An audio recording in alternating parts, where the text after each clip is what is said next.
नमस्कार दोस्तों, स्वागत है हमारे यूट्यूब चैनल समृद्धि में। कैसे हैं दोस्तों आप सब।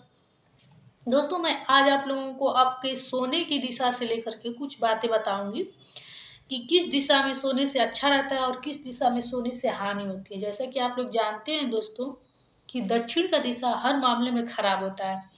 कोई भी उस तरफ का काम करना, चाहे उस तरफ का बैठ करके खाना खाना या उस तरफ से बैठ करके उस तरफ से सोना सिर करके, उस तरफ से सिर करके सोना तो ठीक होता है। यही मैं आप लोगों को बताने वाली थी कि उत्तर दिशा में आप सिर करके मत सोइए, क्योंकि पैर पड़ेगा आप लोगों का दक्षिण की दिशा में, और दक्षिण की दिशा में पैर करके बैठना तक बहुत बुरा माना जाता है, क्योंकि हमारे जो पितृ लोग होते हैं वो दक्षिण में ही निवास करते हैं। आप फोटो लगाएं और न लगाएं, अपने घर में या कहीं भी अपना पैर इधर का करके नहीं बैठना चाहिए और ना ही सोना चाहिए। ये बहुत बड़ा दोष है, और आप लोगों को दोस्तों मैं वीडियो में बताती भी हूँ कि पितृ दोष जिनके घर लग जाता है उनके घर किसी भी प्रकार की खुशियाँ नहीं आएंगी, चाहे वो शादी विवाह हो, चाहे बाल बच्चों की किलकारी हो, उनके घर नहीं गूंजेगी।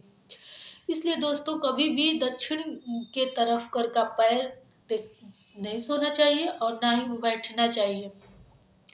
पैर बैठे बैठे आप लोगों को बताया उन्हें हिलाना कभी नहीं चाहिए, या कुछ लोग होते हैं सोए रहते हैं और पैर पे पैर चढ़ा कर हिलाते रहते हैं। पैर पे पैर चढ़ा करके कभी सोना भी नहीं चाहिए, ये एकदम गलत है। उसी तरह दोस्तों कभी भी आप दक्षिण पश्चिम को तरफ सिर करके अपना सोएं तो आपका पूर्व की तरफ पैर पड़ेगा, और ऐसा माना जाता है कि पूर्व में तो सूर्य भगवान निकलते हैं, तो उनके तरफ का पैर करके नहीं सोना चाहिए। इसलिए कभी भी पश्चिम की तरफ भी सिर करके मत सोया कीजिए। सबसे अच्छी दिशा है आप सिर दक्षिण की तरफ करके सोया कीजिए, और पूर्व की तरफ करने से आपका समाज में काफी मान सम्मान फैलेगा और सूर्य भगवान का आप पे आशीर्वाद भी मिलेगा। इसलिए आप पूर्व में और दक्षिण दिशा में सिर करके सोया कीजिए। दोस्तों हम सोच रहे हैं कि आप लोग नए साल में कुछ ऐसा पहले दिन से ही संकल्प लीजिए जिसका प्रभाव आप लोग को कुछ महीने में देखने को मिले, और आप लोग ये सोचें कि 2023 हमारे लिए बहुत अच्छा गया है। दोस्तों गाय होती है, बहुत लोग गौ सेवा घर पे तो करते हैं, लेकिन उनके लिए एक उपाय आप किया कीजिए। आप अपने घर की जो रोटी होती है, रात की भी या दिन की भी, उसको एक निकालना शुरू कर दीजिए। और मैं तो कह रही हूँ कि एक बड़ा बनाने से बढ़िया है 3 बनाइए रोटी, और इन तीनों को पहली रोटी गाय को दे दिया कीजिए, दूसरी कुत्ते को दे दिया कीजिए, और तीसरी कौवे को दिया कीजिए। ये उपाय आप नए साल में पहले दिन से ही करके देखिए। कुछ महीनों में, साल बीतते बीतते यदि आपकी आर्थिक स्थिति नहीं बदल गई, फिर आप हमको बताइएगा। ये संकल्प लीजिए और आप ये काम कीजिए। पहली रोटी गाय को, दूसरी कुत्ते को और तीसरी कौवे को देना शुरू कर दीजिए।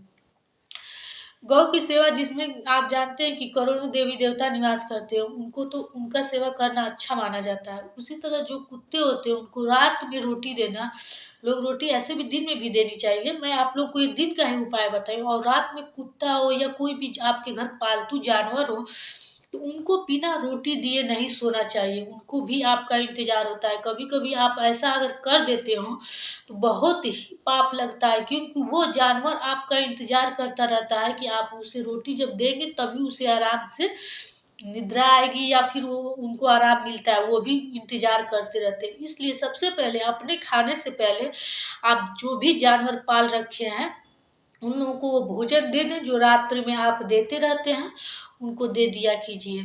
बुधवार के दिन गाय को यदि हरा चारा थोड़ा थोड़ा आदमी खिलाए तो इससे बुध जो ग्रह होता है उसका प्रभाव आप पे अच्छा पड़ेगा, और बुध ग्रह बुद्धि का कारक होता है, इसलिए बुद्धि अच्छी होती है, और बुद्धि आदमी की हर स्थिति में आगे करने के लिए अच्छा माना जाता है। इसलिए आप बुधवार को हरा चारा हो, ऐसे में पालक भी सस्ता मिलता है, पालक ही खरीद के अपनी गाय को थोड़ा सा खिलाया कीजिए। जिनका बुध ग्रह खराब हो, बुध ग्रह कमजोर हो, तो ये काम आप करना शुरू कीजिए, कुछ दिन में ही ठीक हो जाता है। जैसे राहु ग्रह खराब होता है आदमी का, तो ये इत्र होता है, इत्र इत्र आप अपने शरीर पे रुई की फावे से लगाया कीजिए, राहु ग्रह अच्छा हो जाएगा। वैसे सबसे बड़ा राहु ग्रह कब प्रभावित होता है, खाली डिब्बा यदि आप अपने घर, जैसे तेल का, पाउडर का, क्रीम का, कुछ लोग होते हैं वो शीशी बटोरने लगते हैं, जिनका राहु ग्रह खराब होता है वही ये सब काम भी करते हैं। तो सीसी कबाड़ा अपने घर से फेंक दीजिए और अपने छत पे यदि चिड़ियों को चावल पानी डालते हैं तो अपने छत की सफाई हर 1-2 दिन पे करते रहिए, क्योंकि चिड़िया जब खाने आती है तो बीट कर देती हैं और उस गंदगी से राहु ग्रह प्रभावित होता है। इसलिए अपने छत को हमेशा साफ रखिए, कबाड़ा ना रखिए। कोई कुछ लोग होते हैं अपने छत पर ही या घर के आगे के रैक पर, घर आगे जो रैक होता है निकाला जाता है घरों में, उस पे मैं देखती हूँ घर खूब सुंदर रहता है और आगे कबाड़ा रखने लगते हैं। ये बहुत बड़ा दोष है। इससे आपके घर में दुर्घटनाएं होती हैं, बीमारियां आती हैं। इसलिए आप कभी भी घर खूब सुंदर बनवा लेते हैं लोग और आगे ही कबाड़े को रख देते हैं। कबाड़ा पहली बात अपने घर में कहीं भी मत रखा कीजिए और फ्रंट पर एकदम मत रखा कीजिए, एकदम गलत है। और छत पे कोने में ऐसे लोग क्या करते हैं कि जमावड़ा कर देते हैं, ये सब बहुत बड़ा दोष है और राहु ग्रह खराब हो जाता है तो आदमी की बुद्धि खराब होने लगती है। इसलिए आप अपनी छत की पूरी तरह से साफ सफाई रखिए, कबाड़ा न जमा होने दें और लगभग हर शनिवार को आप अपने घर से कबाड़ा जो भी 1-2 सीसी 4 सीसी भी है तो आप उसको हटाते रहिए। इससे आपके घर का राहु ग्रह खराब नहीं होगा और राहु ग्रह खराब है तो आप अपने शरीर पे थोड़ा-थोड़ा इत्र ऐसे भी नॉर्मल लोगों को भी लगाना चाहिए ताकि सब ग्रह अच्छे रहें। इसी के साथ दोस्तों वीडियो अच्छी लगी हो तो सब्सक्राइब करें और वीडियो को अंत तक देखना ना भूलें। कोई आपकी बात हो तो आप कमेंट बॉक्स में ज़रूर लिख करके बताएं। फिर मिलेंगे नए वीडियो के साथ। नमस्कार दोस्तों।